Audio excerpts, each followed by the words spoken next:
સુરત મહાનગરપાલિકા અને પ્રાથમિક શિક્ષણ સમિતિના એક નિર્ણય સામે વાલીઓમાં ભારે રોષ ફાટી નીકળ્યો છે.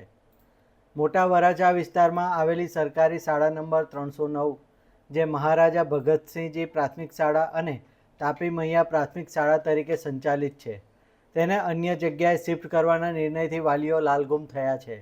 ચોંકાવનારી વાત એ છે કે વાલીઓનો આક્ષેપ છે કે આ સ્થળાંતર માટે તેમની કોઈ સંમતિ તો દૂર, સાદી સૂચના પણ આપવામાં આવી નથી. સુરત સ્માર્ટ સિટીની આ એ સરકારી શાળા છે જ્યાં ઉત્તમ સુવિધાઓ અને અંગ્રેજી માધ્યમ જોઈને મધ્યમ વર્ગીય વાલીઓએ પોતાના બાળકોના ઉજ્જવળ ભવિષ્ય માટે એડમિશન અપાવ્યા હતા. પરંતુ કાળઝાળ ગરમીની આ સિઝનમાં વાલીઓ અને બાળકો પર જાણે આપ તૂટી પડ્યું છે. મોટા વરાછા વિસ્તારની સરકારી શાળા નંબર 309ને કોઈ પણ પ્રકારની એડવાન્સ નોટિસ આપ્યા વિના અન્ય જગ્યાએ ટ્રાન્સફર કરી દેવામાં આવી છે. 2022 થી આ સ્કૂલ ઇંગ્લિશ મીડિયમ માટે સ્થાપવામાં આવી હતી, ફાળવવામાં આવી હતી. હવે મારું અત્યારે છે ન્યૂ એડમિશન છે. મેં 1/5 બધા ડોક્યુમેન્ટ આપી દીધા છે, પણ હજુ સુધી મને કોઈ જાણ કરવામાં આવી નથી કે કેવી રીતે, ક્યારે સ્કૂલ ચાલુ થવાની છે, ક્યાં છોકરાઓને મૂકવાના છે. આજે હું સ્કૂલે પહોંચ્યો ત્યારે મને ખ્યાલ આવ્યો કે બાકીના પણ જે વાલીઓ અહીંયા ઊભા ત્યાંથી બીજી જગ્યાએ ટ્રાન્સફર કરવામાં આવી છે.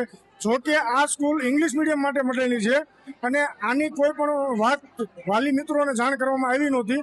તો હવે તમે જોઈ શકો છો, અમારી આજુબાજુમાં પેરેન્ટ્સ નાના બાળકો લઈને અત્યારે તડકાની વચ્ચે, જ્યાં ગવર્મેન્ટ સરકાર એવું કહે છે હીટ વેવમાં ઘરે રહેવાનું, ત્યારે આ ગવર્મેન્ટ સરકારમાં આ જે તંત્ર દ્વારા આ જે થઈ રહ્યું છે તો શું સાચું છે કે નહીં?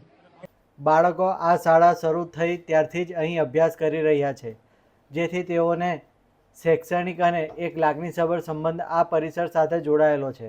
હવે જ્યારે નવું શૈક્ષણિક સત્ર માથા પર છે, ત્યારે તંત્રના આવા અણધડ નિર્ણયથી બાળકોનું શિક્ષણ અધવચ્ચે લટકી પડે તેવી ભીતિ સેવાઈ રહી છે. હાલ તો વાલીઓએ એકસૂરે માંગ કરી છે કે શિક્ષણ સમિતિ પોતાનો નિર્ણય બદલે અને આ અંગ્રેજી માધ્યમની શાળાને આ જ પરિસરમાં યથાવત રાખવામાં આવે.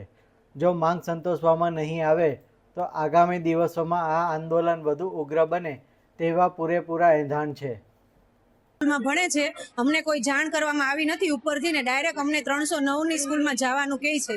તો અમારા છોકરાને અમે કેવી રીતના ત્યાં ટ્રાન્સફર કરીએ? તમારે અમને અગાઉ જાણ કરવી પડે થોડીક પહેલા.